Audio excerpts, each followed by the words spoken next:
Orange Country.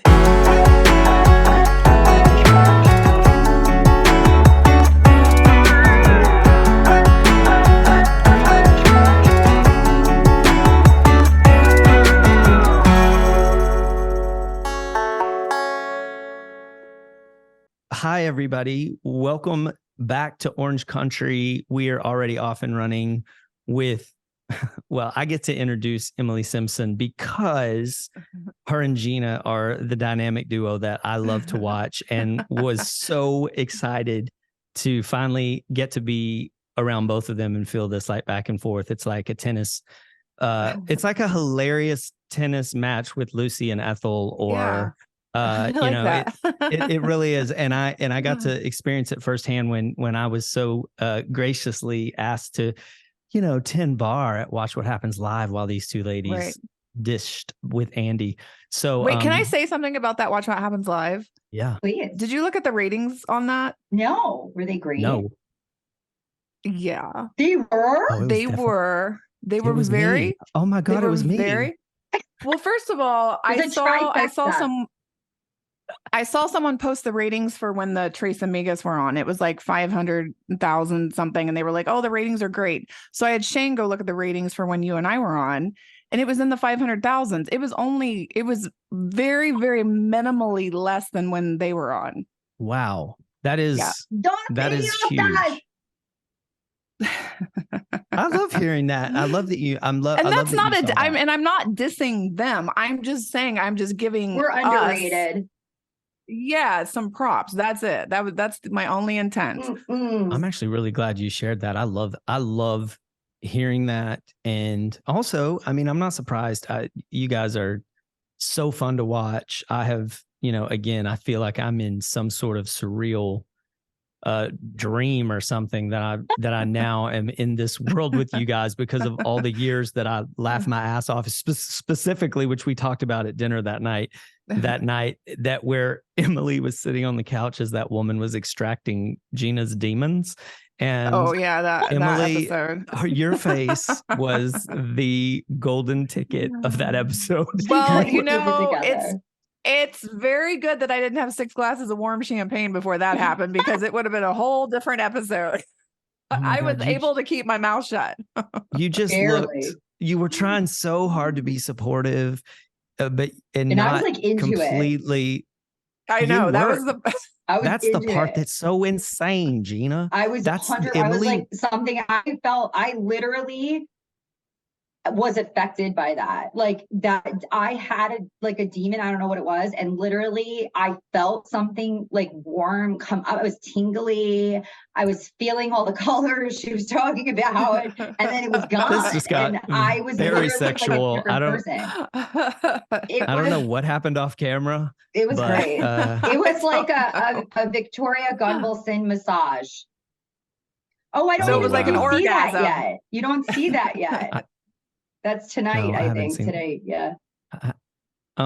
So that actually reminded me of growing up in Texas. I went to a Pentecostal church, and when you guys were extracting, and I mean, what I'm trying to do is support you in saying, I know when you're in that moment and what you're going in and you believe what's happening and something is happening to you. But when someone's watching it, it looks insane. Yeah. Because it kind of is. But that's what's so great about reality TV is we do some just dumb shit. Yeah. But, we really do. But you have to.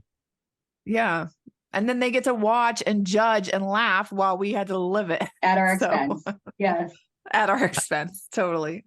I have to say that I don't know what we're talking about today because I'm positive we had a topic and then all this technical stuff happened and we spent 15 minutes before this trying to deal with stuff. And now I'm like a deer in headlights. Actually, I'm a deer in a ring light and I don't know what to start talking about. Gina, what's our topic? I'm pretty sure it had something to do with Emily eating sandwiches in the sauna, but I don't really remember anything beyond that. But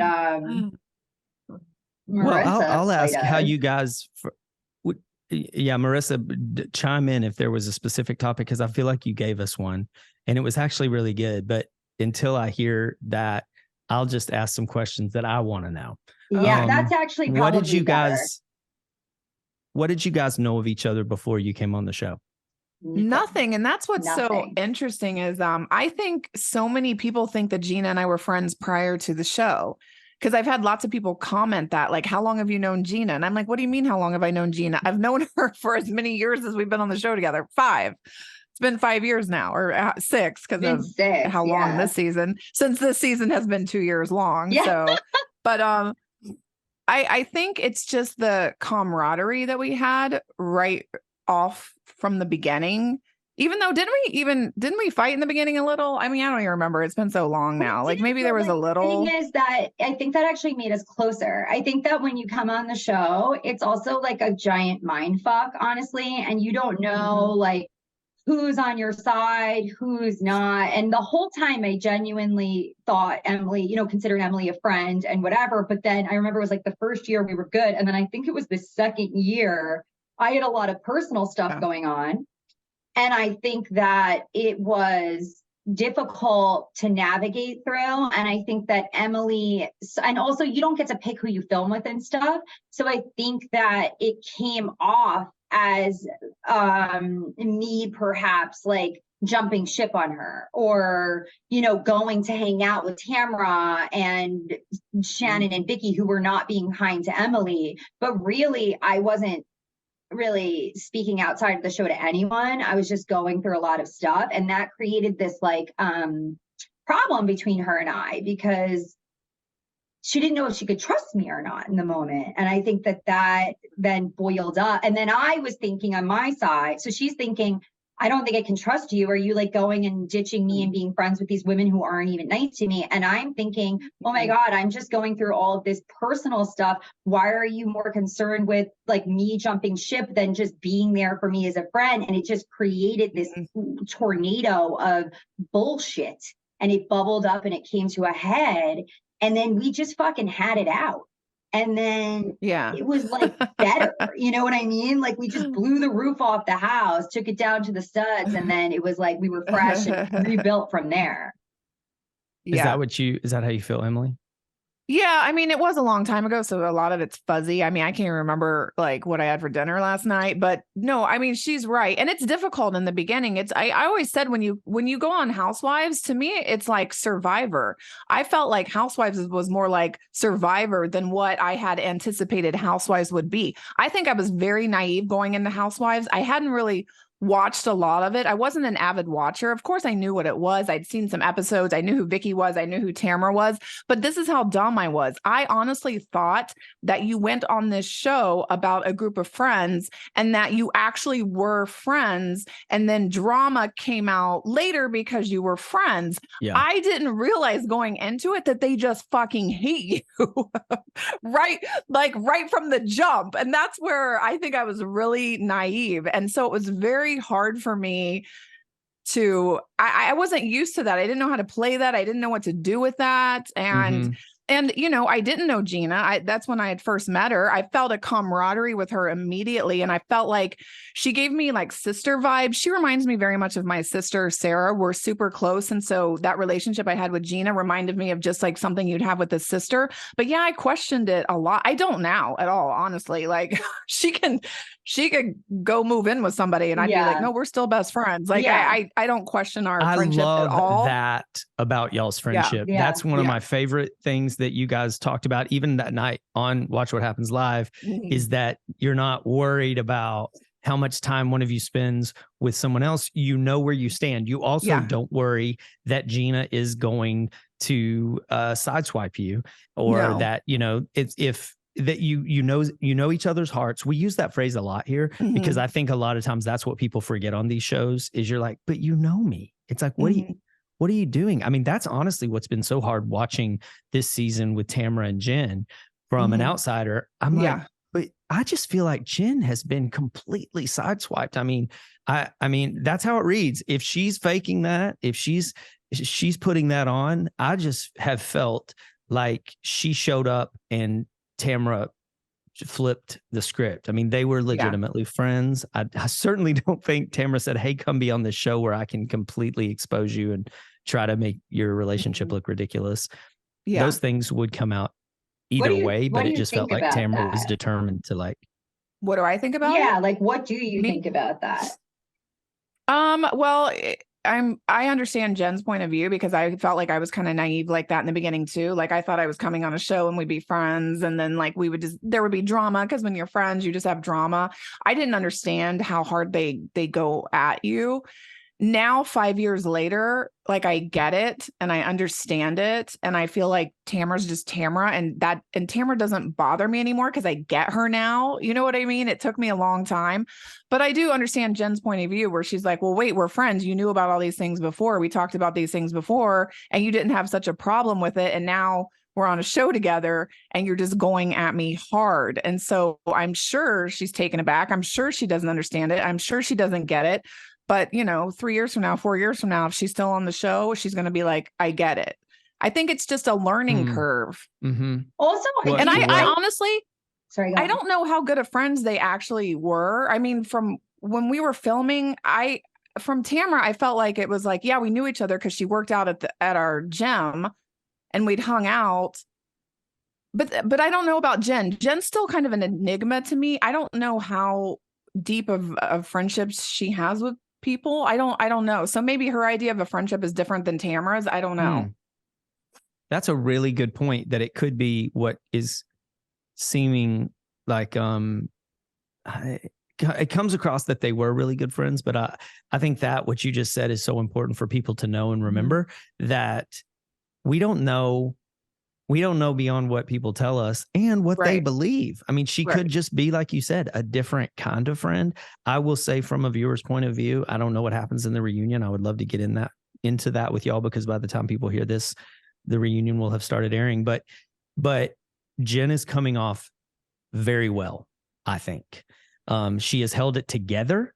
Mm-hmm. I think everybody's like, what are you doing in that relationship? But her response to it, I think I really like her. I agree. I think she's likable. And I told Gina that when she first came on the show, because, we've been on this for 5 years, and Gina and I think about this. We've been on the show for 5 years and we're still the newest people on the show. We are still at the bottom of this totem pole. That's because no one else has come on and y'all just keep kicking everybody else off. I'm always at you're like fucking into the couch, because there's nobody else that's going to come on and be like, we are still at the bottom of this hierarchy. Yeah. And so, I mean, it's true. So when I love treated that as you such. just referenced that. Yeah, I love treated that way. Yeah, like I'm always going to be at the end of the promo shot. I'm always going to be at the end of the couch. There is no one in 5 years that has come on and stayed except for the two of us. Shitty room. I mean, it is what it is. So it just, it's like, you get glam at the studio for your confessionals, and I'm in the closet, and Heather Dubrow's in like a massive room. I mean, that is my lot in life. Like, that is just where I'm at. So when Jen came on, I remember having this conversation with you, Gina. I said, you know what? This is the first time in the 5 years I've been on this show that I actually think that she'll last, because she's likable. She really genuinely is a likable person. And I could actually picture myself being friends with her for real. Yeah. And she's just genuine, you don't watch, like, I don't see her stuff she's filming at home and all of that. And then you watch it when it comes out in the show. And I'm like, Jen's good because she's doing the job. The job is just be yourself and exist in that environment. And she's capable of doing that. Like, I actually don't think she knows how to do not that. Like, I don't think she would be able to come in and start acting and thinking she's a housewife. Yeah. And like, that is what Emily and I both did when we came on the show, which was we were just ourselves, and you see it. Like, that's why even the first year that Shane got a bad rap, it's because Emily was very pissy at him the whole time and he didn't want to do the show. And Emily didn't know how to even fluff her way through that. She wasn't going to sit there and pretend like you're my hero hunky husband because no, because he was cranky because he didn't want to do the show, and she was pissed at him because he was cranky because he didn't want to do the show. And you see that, and even this year, you see it when it comes out because it's real and people relate to real. I think it's nuts to me how strong you and Shane are, because that first season, because again, we only see a little snapshot, and we saw mad Shane and we saw you crying, and it was like, what in the hell are these two people doing together? And what's funny is it was just an adjustment to a new thing, just like all of us when we either move to a new city or we start a new job. Well, and it just happened to involve him. Yeah. There were other factors. I mean, he's trying to pass a bar exam. Yeah. You know, with millions of people watching. And, you know, I have production constantly telling me, you need to sit down and talk to Shane about passing the bar. And he's like, I don't want to talk about that. Like, it doesn't feel real. No, he doesn't want to. He doesn't want to talk about it. They're telling me I have to talk about it. I'm telling him you have to talk about it. Then he's saying to me, I'm your husband. I have boundaries. You're not respecting my boundaries. Then he and I are arguing. And you know, it was a mix of a lot of things. It was also before I had my hip replaced. And I know, you know, whatever, that's like not sexy or exciting or anything, but I was in a lot of pain too. It was very difficult for me. I find hip replacements very sexy. So please. I mean, it was just, I was in so much pain and all the time being in that all the time, just chronic pain. And it made me so bitchy. Every single time she would have to, literally every single time, Shane, that she would have to sit down or stand up anytime, I would have to physically assist her to get up or sit down. Like, that's how much pain she was in. Like, it's chronic pain. And chronic pain equals chronic bitch. It just does. Yeah. And I was I was just so bitchy all the time. And then the bar exam and then him just nodding. He just wanted nothing to do with the show. He didn't want to film. He didn't want to talk about anything. Oh, it was just, my hair fell out. It was horrible. Your hair falls out every year though. It does though. Yeah. But it was worse that year. Yeah, it was. It's funny that you did all that in front of the camera. And I've heard you discuss your weight issues, and I think that has really made people fall in love with you even more, because that, I mean, you said it to Andy. Again, I'm going back to that conversation, and there have been scenes and episodes where you were in a swimsuit and your body didn't look the way it does now, and maybe it won't always look this way, but the point was, you were being who you were, and you were also saying, look, that doesn't feel good. It doesn't feel good for someone with a perfect body to be on camera, wet, not having control of the edit, not being able to filter it. And you're doing what you signed up to do. And I think that just, you know, really resonated with people. Yeah. I mean, think about the 5 years. We've done nothing but go on vacations to tropical locations where you wear bathing suits. And all 5 years, I rocked bathing suits the whole time and never complained. I did every water sport they put me on. I did every excursion. I jumped off a 35-foot platform into some dirty, nasty water, nearly died. That scared the shit out of me, by the way. I wore a bathing suit that whole day. Everybody else put cover-ups on. I just walked around in a bathing suit. Yeah, you really did.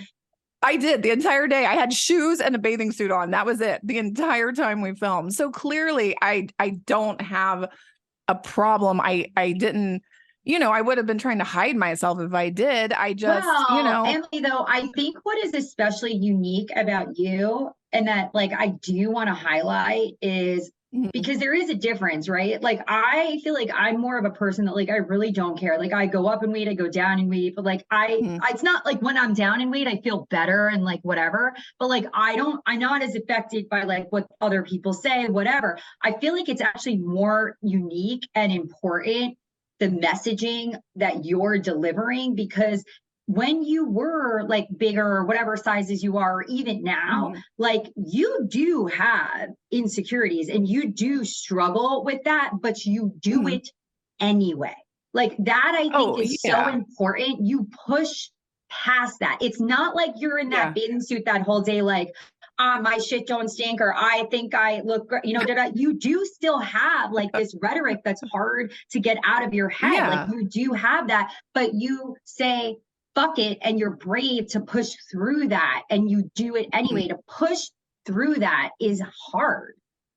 And if you have that, most people don't, you know, most people who have that inner dialogue telling them shut down, they shut down, and you don't. And that is why I do think you really are like a role model and an advocate for anyone with body issues, whether you're big or small, because it's the mental part that is the real crux of that kind of like disease. And you fucking gun it, man. And that's rad.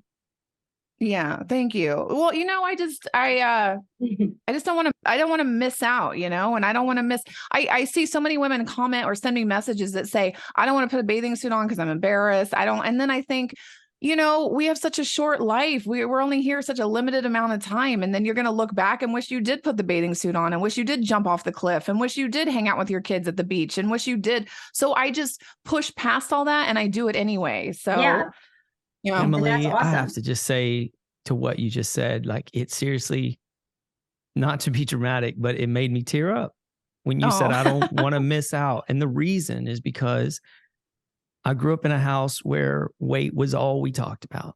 I grew up with a sister who has dealt with her weight her entire life. And now she has 3 kids, and she looks great.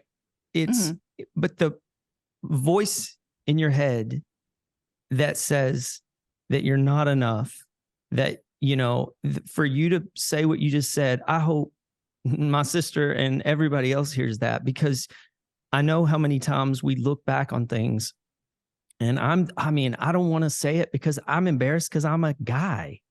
I have so many body issues that stem from childhood and beyond. Maybe it's also being gay. I am so in my head about my body all the time. And there have been so many times with my kids where I've had to just take a breath and go, you know what? I'm getting in the ocean. I'm going to do this. And there's been other times when I couldn't. And I know how it's funny, even saying that out loud is embarrassing. Like, I can feel myself sweating because I'm saying that out loud. But for you to say it the way you did, to say, I don't want to miss out. We don't know how long we're going to be here, and our kids won't remember what our bodies look like. They'll just remember that we were there. They don't remember because Annabelle, she likes to look at my social media sometimes, and she likes to ask things and questions. And she's now finally, aren't your kids, Gina, like finally cognizant that you're on a show? Like, my kids didn't know what was going on for like the first 3 years. And I'd say just now recently, they're like, oh, you're on a TV show. Like, they just now get it. So Annabelle's always asking questions about what people say, Instagram, things like that. And she saw that reel, that I posted yesterday where it showed the before, which, by the way, I accidentally posted that. I had no intent of doing that. I'm an idiot. And I accidentally posted it because I had that horrible picture of when I was like 40 pounds heavier. But then I was like, whatever, it's already out there, so we'll just go with it.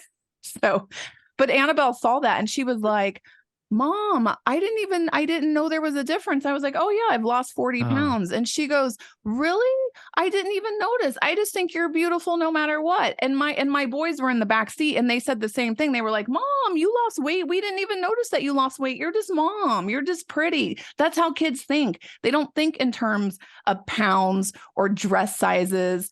They think in terms of, is my mom present? That's it. Right. That's all. And we teach them what they think about. And if all we do is obsess about our weight or in the mirror nitpicking and then we're teaching them to start thinking about their weight and the way they look. And so that's why every time I'm in the mirror, in front of my kids, my boys and my girls, I'm talking about how much I love myself and how beautiful mommy is. And, you know, whether I have makeup on or not, like that is the message in there, because it does spill down. And I think you're a product of that, Shane. And I think it's, you know, and it's not, you know, we've had this discussion before, your parents do the best with what they have and it just is what it is. But like you have the power to change that and shift that. And that's really cool for you to be able to look at that, for you to be able to admit that, for you to be able to be embarrassed by that, but still say all that is really cool and really powerful. Our parents didn't know. They didn't have that knowledge or all this wellness or this talk that we now have, spiritual talk. And, you know, my mom didn't know that by criticizing herself that she was making us go, wait a minute, if that's fat, what am I? Because my mom was thin. And I don't even want to put her on blast for this because my mom is so great and she's worked very hard to to change that narrative as she learned the language later. But those scars are there, and it happens to boys and girls, but it does seem to affect girls more, especially when the mom is involved. I have to tell y'all something funny, not to divert the conversation, but when Emily said that her kids were just like, you're just mom. I mean, I didn't even think about it. It reminded me of something a couple of years ago. My best friend was visiting from Austin, and we were at the beach. We all had a trip, and there was another friend there that was a girl. And our 7-year-old at the time, our daughter, she decided she was going to play matchmaker with these two, this man and this woman. And she was like, are you married? Are you married? Y'all should get together. And my friend goes, oh, no. I'm gay, like your dad. And Dylan just sat back and she goes, my dad's gay. So then our son overhears this and he's like, huh? Like, he's like this little Neanderthal. He's like, our dads are gay. So my friend comes to me and is like, oh my God, I outed you to your kids. And I said, I never even thought of, they don't think about it. So later we sat down with them and we were like, what does gay mean to you? It's not a bad word, whatever. Right. And realized that they just both said, you're just our dads. Yeah. You know, think of you that way. And it's so funny because it's the same thing with our appearance, right. You know? They think they just think, I mean, I just realized that my kids think I'm beautiful and they love me. And if I gain 40 pounds, they're not even going to notice. I mean, hopefully I don't. But if I did, they're not even going to notice. They don't even care. They just want their mom to be there. That's all. It's just about being present. Their world. Yeah. Like, you're their world. You're their heart. You're their warmth. You're their comfort. You're all of it, you know? So I think for sure, like, we have more power than we even understand when it comes to our kids. And Speaking more of influence and more ways to mess them up, which is why I have to be really careful. Because when I talk about how I lost weight, I do it in such a nonchalant kind of like, oh yeah, mommy just wanted to be healthy. You know, I have to be very careful to not be critical of myself in front of my children. Well, speaking of being healthy and making those choices, one of the things that I do know now that came up when we were talking about what we could possibly bring up was whether or not, I'm curious about this because we're struggling with this new town, new house. We are, people in California are so much more healthy minded. Thank goodness, because my kids live on mac and cheese and chicken tenders. And I got to be honest, me too. I mean, we went around the world and all we wanted were chicken fingers. But the question is, do you guys cook? Because we do not. And I do not like to mess up the kitchen or make my house smell like food. So we go out or order in. Yeah, dinner time really stresses me out. It's me too. I mean, first of all, Shane barely eats anything. He's Persian, and so he just grew up eating Persian food, which is mostly like meat and rice. He doesn't eat any vegetables, nothing green. He doesn't eat salad. So I can't make a dinner that he would eat unless it's just like a slab of beef with some rice on the side. And then my kids don't really eat meat, and except for chicken, you know, like chicken nuggets, but they have to be dinosaur chicken nuggets. It can't even be like any other kind of chicken nugget. It has to be the damn dinosaur chicken nuggets from Costco. Yep. And then since I've been eating healthy, like I try to eat a lot of protein. And so I don't know, it just stresses me out. I end up making like chicken nuggets for them, telling Shane he's on his own. I don't know, figure it out. And then I eat like peanut butter from the pantry on a rice cake for dinner. Like that's Emily, we are how dinner is every night. We are living parallel lives. This is exactly what happened to us last night. It's so funny that you just said that almost word for word. I had dino nuggets going in the air fryer. Our amazing housekeeper, who sometimes will cook for us and leave us food, had left food for Michael and I to eat. And then our son is cooking ramen noodles. I mean, it was like, can we just get on the same page? I don't think it's that hard, but it is. And it's because we've catered to everybody's needs. And now everybody's like, I don't want that. We didn't have that option growing up. Well, I mean, my mom didn't cook when I was growing up. So like we never had sit down Same. dinners or anything. My sister and I were literally trying to scrounge through cabinets and eating cereal and stuff for dinner. So as a mom, I really wanted to break that cycle and do like the whole everybody sit down for dinner, everybody eat at the same time. And now I realize that like I don't think that's ever going to happen. First of all, with all the activities my kids are in, I can't even find a time where we could actually all sit down at the same time. And then my kids only eat like 3 things: rice and dino chicken nuggets and maybe like some sliced bananas. That's it. And then Shane, I gave up on Shane. Shane, I'm just like, you're on your own. Like you can go to In-N-Out. I don't care. Get yourself a burger. He's probably happy though to not have that. Yeah. I mean, he doesn't even stress about it. He doesn't even ask me what's for dinner because he's given up. It's been 15 years. It's clearly like, I'm not going to cook something. I mean, my oven was broken for 6 months. I didn't even know it. I mean, I'm at the point where it's just like, I'm just trying to survive. Like, I swear, as good as it's gonna get. We moved into this house with this this insane oven that's from France, and it's part of what they sold us on the kitchen. We were like, you are telling the wrong people about this. Yeah, I mean, it's literally, I'm not kidding me. you guys. It's a $50,000 oven that we don't know how to turn on. It is pretty, but we do not know how to turn it on. It's time to get a chef. Well, the thing is, the chef, I'm telling you, our housekeeper so kindly makes us food. I've thought about the chef thing, except the chef going to make ramen noodles? What am I going to pay? I mean, that's all my kids want is mac and cheese. Right. That's how I feel. It's like, why would I even pay someone to make dinner? Because all they'd be doing is putting dino chicken nuggets into the oven. That's it. Like, if it's too fancy, my kids don't want it. Yeah, but isn't it difficult for you to travel? Because here's where it stresses me out, because I traveled with my kids this summer. Like I took them on a cruise and they don't eat anything. It's stressful for me to travel with my children because we had this conversation and Shane traveled internationally and you guys thought you weren't going to survive it. I feel like that's why I told Shane, I was like, why don't we take the kids to Europe next summer? And he's like, are you kidding me? What's Luke going to eat? All he eats is the mini muffins in those packages. That's it. And I was like, you're right. I don't know. Love y'all so you just much. have to travel with a suitcase of mini muffins. That's it. I'm just going to have to pack mini muffins and just whip them out 3 times a day for his meals. Well, tell Shane that the one thing, and you may know this from being there, I mean, there are KFCs and McDonald's pretty much everywhere. Okay, but I have been there, but I feel like they're slightly different. Like they are different. They actually, for adults, they taste better. Because but for my kids, they'd be like, this is not the same. I am not eating these chicken nuggets. It is. We went basically every day. All it was if you will eat the chicken nuggets, I will get you ice cream. Yes, I do that too. I'm like, I will buy you ice cream if you freaking take a bite of this.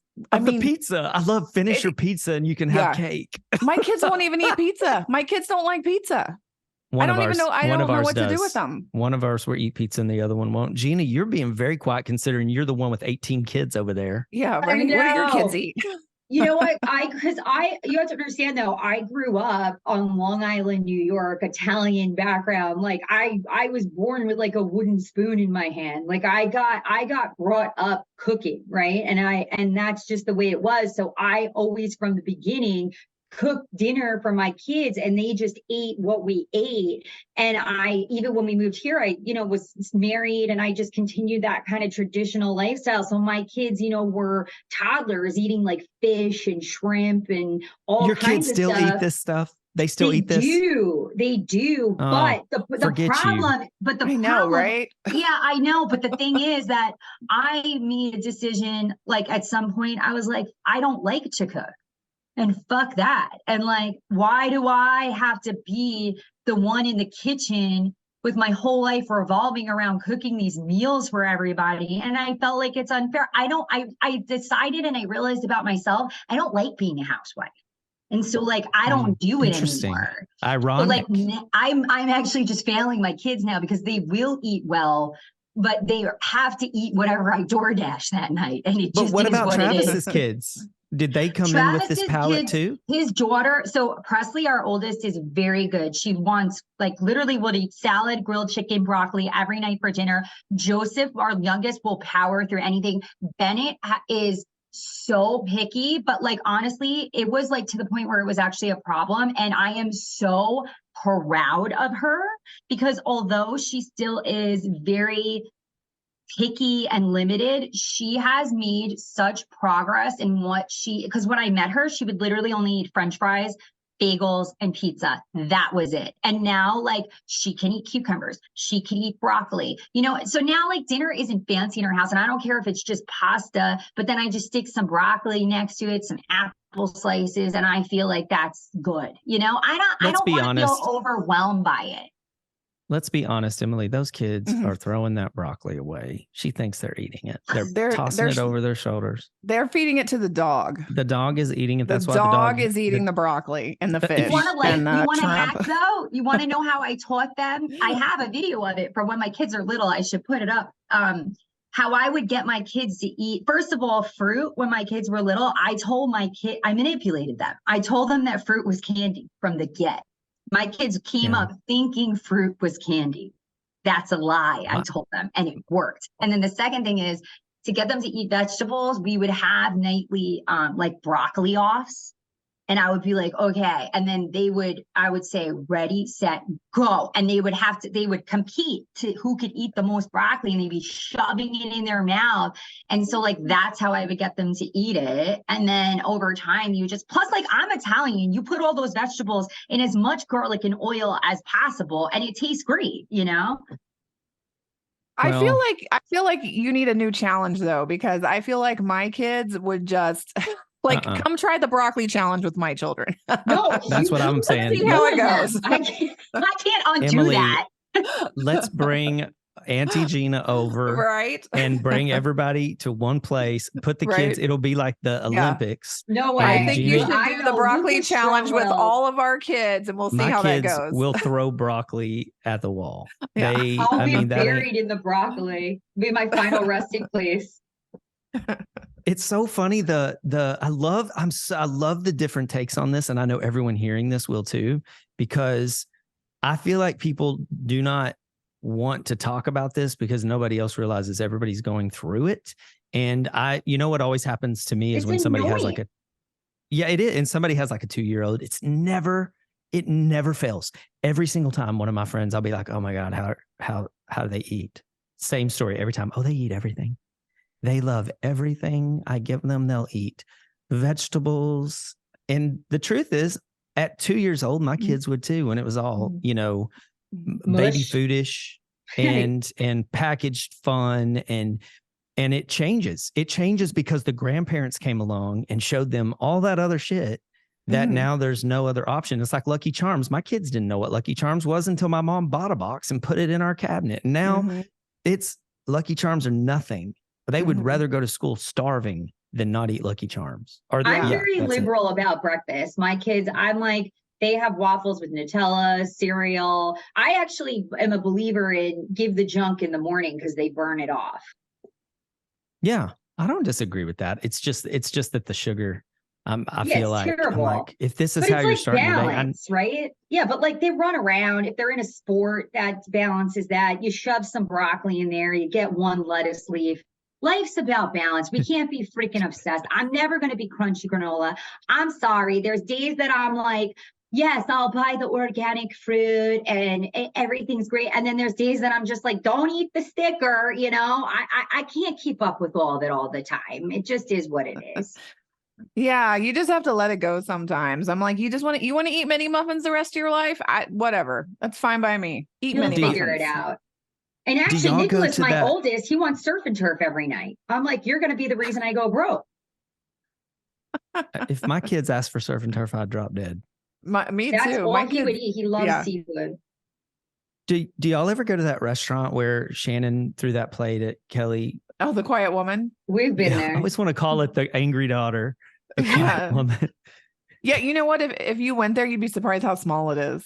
Really? It's so small. It's very tiny. I mean, I've been there multiple times, but I feel like I don't know. It's one of those places where I think you go because you want to be seen, and I don't always want to be seen.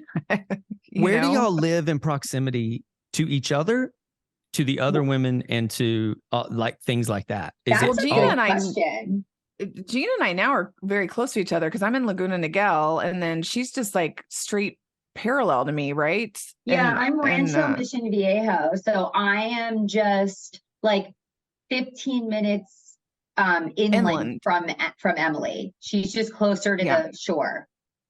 Where's the place with that originally the show was based on that was like behind the gates? That's Kodo. That's where I moved from. When I started the show, I lived in Kodo, where Vicki Gunvalson lived. And that's 10 minutes from where I live now. A little bit more. Are there different, like I'm learning in Santa Barbara, because I really didn't know this area, what people consider levels of where people live. Is Kodo a more prestigious place? Or well, Kodo has every I mean, there's even like townhomes in Kodo, right? Kodo's its own city, like a town. Basically. Honestly, I mean, Kodo is equivalent to, I would say, honestly, the town I live in now and Emily's town, Laguna Niguel, because there's like she lives in a beautiful gated community in Laguna Niguel, but then there's also apartments in Laguna Niguel, and it's the same thing where I am. It's the same thing where Kodo is.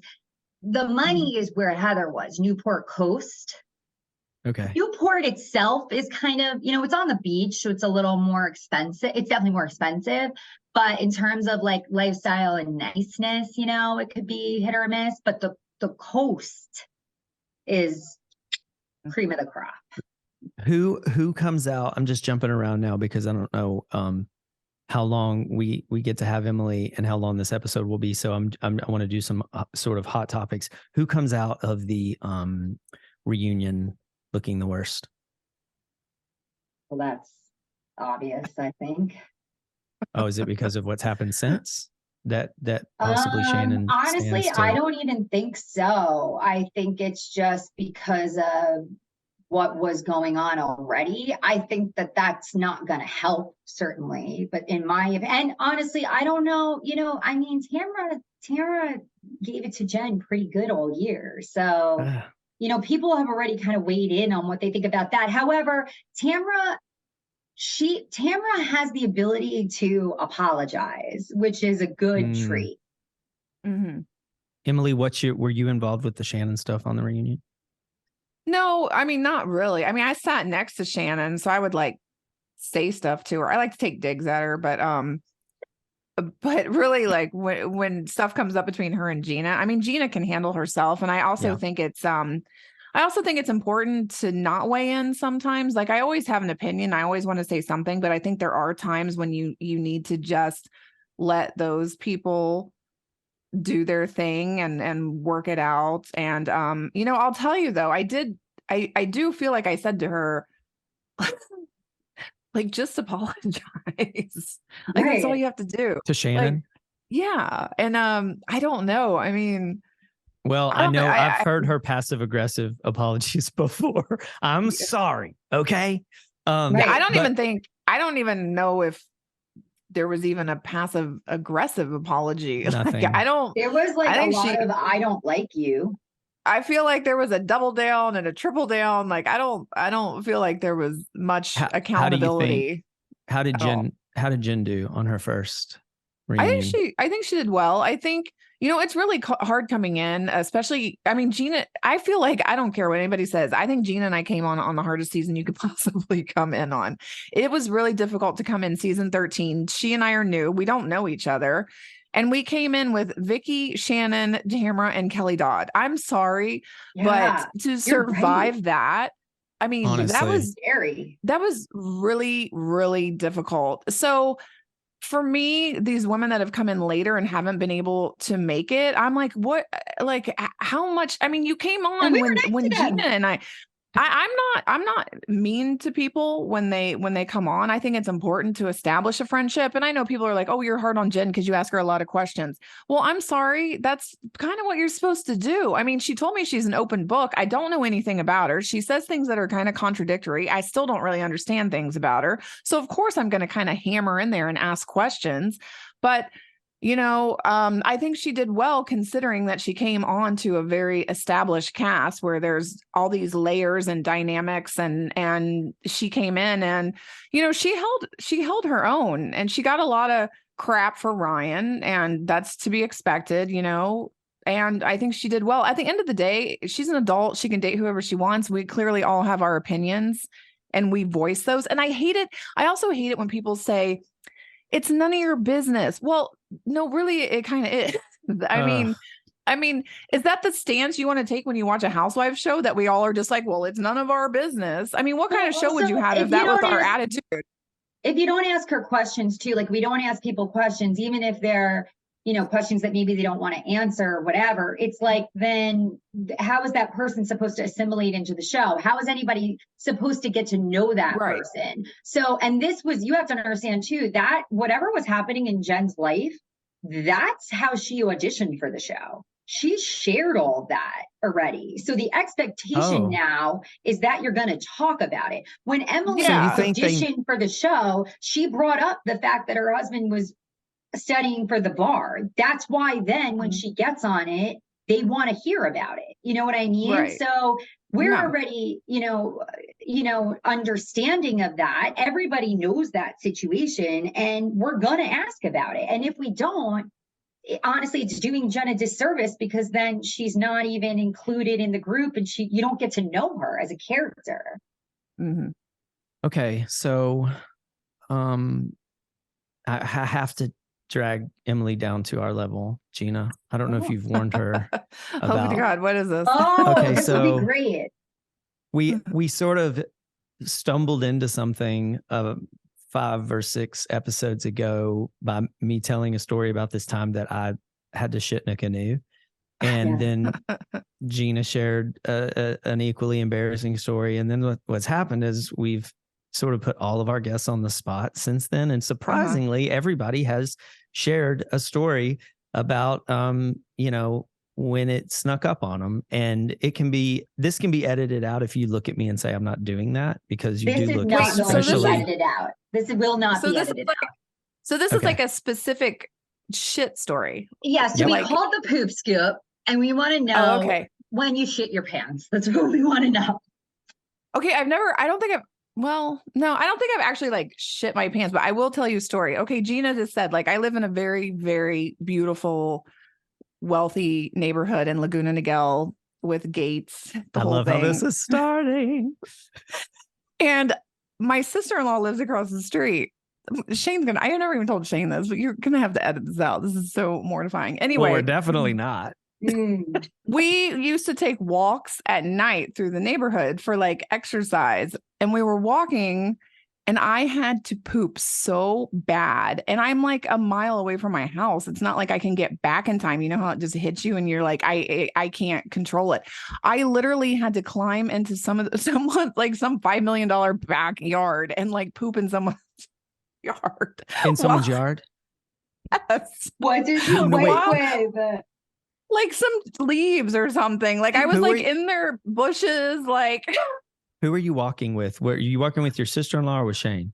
No, oh my God, if it was Shane, he would have like divorced me. No, it was Shireen, his sister. And I couldn't hold it, and I didn't know what to do. So I just had to poop in somebody's backyard with like some $5 million, multi-million-dollar house with like a pool. If there had been a dog or something. What if a dog had I mean, I like dogs. I don't know. No, I just meant while you were squatting, assuming you squatted, did you put your back up against the house? Was there a tree? How did you? Well, I was like, it was like muscles? their backyard. Like I wasn't like up to their house. Like the homes have large yards in the back and pools and pool houses and things like that. So well, that one is very nice. What a good sister-in-law Shireen is, man. I know. I don't think she ever told anyone either.